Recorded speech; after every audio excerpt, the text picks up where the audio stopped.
Who's the guy? If you were Dana White, Brian, who would you have him fight? Well, let's say Diaz is that. Or they're saying if he beats Diaz, I'm assuming they think he's going to beat Diaz. Yeah, it sounds like it. See, there's a part of me that I want Conor to keep winning.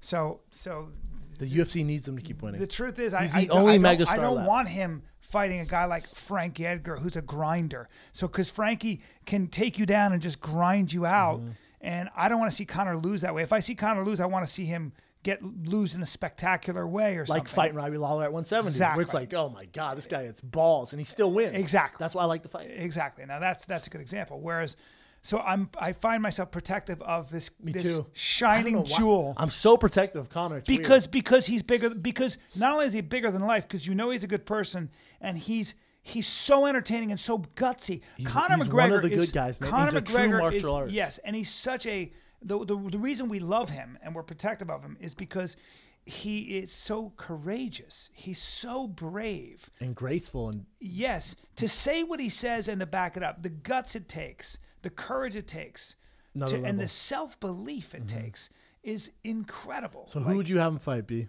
Would you think RDA at 55? Go back.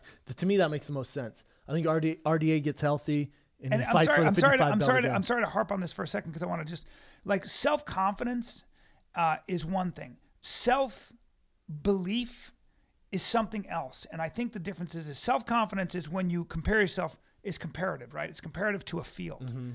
He has something called this self-respect and self-belief. And I'll define it as, I believe that Conor has come through a great deal internally. And something inside of him internally, he has mastered his own fears.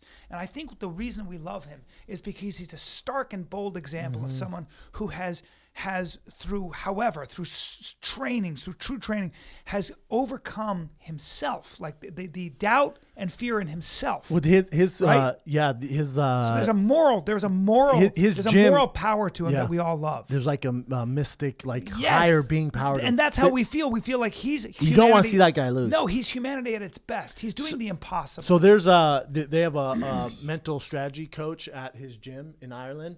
And they asked that coach about Conor, and he works with everyone. And he goes, "We don't touch Conor's on another level. We don't touch him. Yeah, he believes in himself, and he's so ingrained with getting better and so obsessed with it. We don't touch him. And he wasn't born that way. He got there. He got there. Dude, he almost retired from the game. Yes, until he got the UFC call. Exactly. How crazy is that? And he something in him decided. He overcame the limitations that keep all of us where we are. And when you see him, you say, that's possible. And if I have that mindset, I can do that in my own world. And I think he's that's why we're all so protective. I would even argue that's why you and I got heated over the guy we want to win. I think my reaction to him fighting Robbie is I don't want him to fight Robbie because I'm afraid for him. And you believe in him. He believes in himself. Right. He believes he can beat him. I'm like, go do it, man. No one's ever done it. So I want to see him win it so bad. Our fight may very well have been, we are both very protective over a feeling Conor McGregor gives us. Yeah. When I see Conor, he gives me a feeling I want to protect. Does that make sense? I don't see anyone ever doing that ever again. Right. Like what he's doing, we're witnessing history right now. It's history, and it's what we're witnessing. We're witnessing a form of greatness. And it's inspiring. I'm protective of it. I don't want to lose my inspiration. So to answer that question, I think what makes the most sense is he fights RDA again at 55 for the actual lightweight title. Yeah, that's the only matchup that makes sense. Yeah, because him beating Diaz and then you can't win the 145 belt and then fight Robbie Lawler at 170. You can't make that jump. So you go, he has a 145 belt, great. Fights Diaz, okay, there was a mishap there. Guy got hurt. All right, now he wins that. If things go according to plan, he wins that. Then you fight at 55, and then we think about 70. We can't make that huge leap right away. Yeah, that's a good point. What else you got, Kay? Okay. This next question. Evan died, by the way, so Keely's doing it. Yeah, just passed away right here. A big bear just came in and asked Evan to go. Took his cub for him. He said, "Excuse me, cub, get over here. Get over here, cub. Let me lick you up." Evan, make sure you cradle the balls, buddy. There you go. Should there be any punishments for fighters pulling out due to injury 2 weeks before fights? No, it's stupid. No. You think you can't do that? Who asked that so question? Stupid. RDA can't help breaking his foot. No, you don't think RDA wants the huge challenge and shot and at payday? the first guy to be? He's probably making $3 million this fight. There goes that. So RDA fighting Conor is the best thing that ever happened to RDA because he's not a household name. Even though he's the champ at 55, he's a complete fucking nightmare. Fighting Conor McGregor will get so many eyeballs on RDA. It's insane. So he just missed out on the biggest fight of his life. You can't discipline guys. It's the fight game, the fight business. In the fight business, unlike any other sport, people get hurt and cannot make the event. It's just part of the game. It's always something you have to deal with. Always. Foot's a hard thing to break, or is it an easy thing to break? I feel like it's for him to break this, it's weird. Maybe hit an elbow or something like that. You don't see it a lot, but hey, man, shit happens. You can't discipline guys. That's like you can't do that. Yeah. You just can't do that. I agree. Okay, one more fight question. What are your thoughts on fighters who lost, saying that their opponent was better than them tonight? Is that a bit of a cop-out? No, not at all, because I know people are like, oh, it's a cop-out. He beats him 10. That's not true. So you'll hear fighters talk about if I bring my A game, if I come to fight that night, then I beat anyone in the world. The reason they say it is because sometimes, just like any other job, I've talked about a little bit before on this podcast, it's happened to me multiple times. For whatever reason, the day of the event, you're just like, damn, I don't feel like doing it tonight. Why? You had this whole camp. No, I know. Everyone's there. I know, man. If we could do it tomorrow or Tuesday, it'd be much better for me. But it doesn't work like that. So maybe they come into the cage. Look at Don Cerrone. I think when Don Cerrone fought RDA, he didn't have his A game.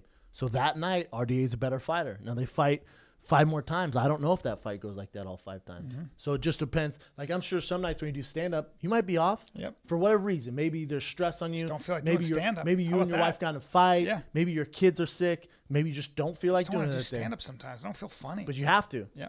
People are there, so out the crowd, so get up there and do your thing. Or I'm just not focused, and I'm all over the place. Same with fighters. Sometimes it's just like, fuck, man. Yeah. Like, God, I don't want to do this right now. Yeah. You have to do it. Yeah. And by the time you get in there, you shut down. Like, you don't have energy. Yeah. Like, you feel heavy. Oh, there's a whole audience. You freeze the game plan. Sold out crowd. Cool. Yeah. There's also, I'm not lying. There's sometimes I walked in and I was like, I don't give a fuck. I really don't care what happened. Yeah. I just don't, let's get me the fuck out of here.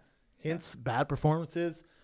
Rushing to finish guys. I had to wrestle Nogueira. in high school. There was a state kid who was state champion, and he was there. He was a senior. He was doing a postgraduate year, and he was a killer wrestler. And I was so nervous, and I was a senior, and I had to wrestle him, and I was so nervous that he was gonna kill me. He was a New York State guy, and long story short, I ended up beating him pretty easily. Yeah. And I talked to him later, and I go, what was going on? He goes, dude, I saw you yawning.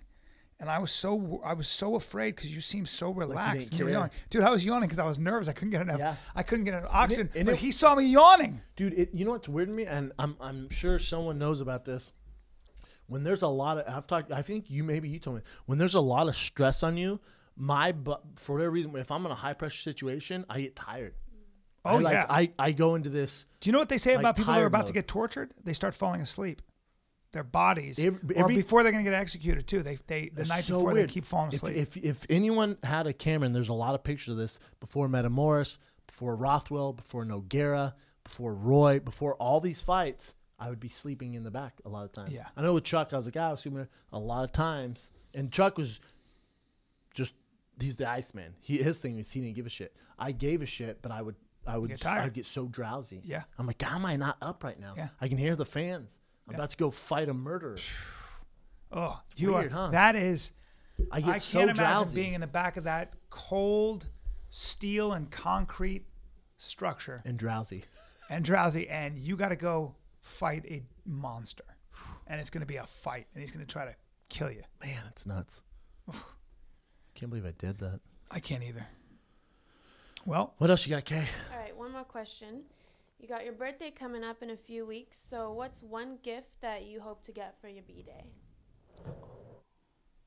Hint, hint, Brian. Shit. What do you want, bro? What do you want Brian to get you? Nothing. Let's visit in the hospital, maybe? Yeah, it's too late for that. That opportunity's missed. Hey, you better tell Joe and your dad kids. that the only reason I didn't come is that. We'll see, man. I can't believe I didn't tell you that. No, I know. I just assumed you cannot be around a baby if you've been around a cold like that. No, that makes sense. Yeah. I need validation from your wife. I'm going to call her, in fact, right after. We should call her now. I need a text from her. No, I'm just kidding. No, but I'm going to. The gift, I don't know. You know me, I'm into shoes. So I'm sure someone will get me some Yeezys or Common Projects or something. Anything I want, I kind of just buy myself. So I don't know. All I'm worried about is selling out the Denver Comedy Works in the Landmark there in Denver, Colorado for my birthday. That's March 18th and 19th. That's all I want for my birthday, Denver. Give the gift that keeps on giving. Buy the tickets to the Fire and Kid Live at the Comedy Works Denver. That's in the Landmark Comedy Works. Go to tfatk.com right now. Get your tickets. I think one's already sold out. The other 2 shows are super close. And then the fourth one we got to work on. So Denver, let's sell this bitch out. And then Irvine, we are sold out or damn near. I think they released more tickets. So go to tfatk.com. Irvine Improv, the OC, let's do this. That's March 16th. We're going to have a bunch of friends and family there. Irvine Improv, Fire and Kid are coming live March 16th. Denver 18th and 19th. And we'll have more dates for you guys. And also, I see on social media all these different Toronto, Florida, England, all these. Don't worry. Just because this tour we're not listing it, we have plans to come to Canada. We have a Canada tour. No doubt. Florida, I see you. Austin, Texas, I see you. Midwest, parts of the East Coast. Trust me, we're gonna get there. I'm just giving you the dates what we have stationed right now. So there you go. tfatk.com. Irvine, Denver. You're up March 16th, 18th, and 19th. Count, what do you got, buddy? I don't know. What am I doing? We're so busy in March. It's you and me, buddy. Yeah. I don't think I'm doing any stand-up in March. Maybe I am. I'm not sure. Oh, but this Saturday I'll be at Santa Barbara, University of Santa Barbara, doing stand-up. But they're probably sold out already, so never mind. At least you're there, though. At least I'm there, kids. tfatk.com, Irvine and Denver. There you go. March 15th, me and Joe Rogan at the Comedy Store main room doing a charity for spinal cord. Ooh, again. Boom. Get your spinal cord on. March 15 at the main room at the Comedy Store. It's a good show, buddy. Good stuff. Good stuff. Very good stuff. Love you guys. Love you guys. This is the Final Kid.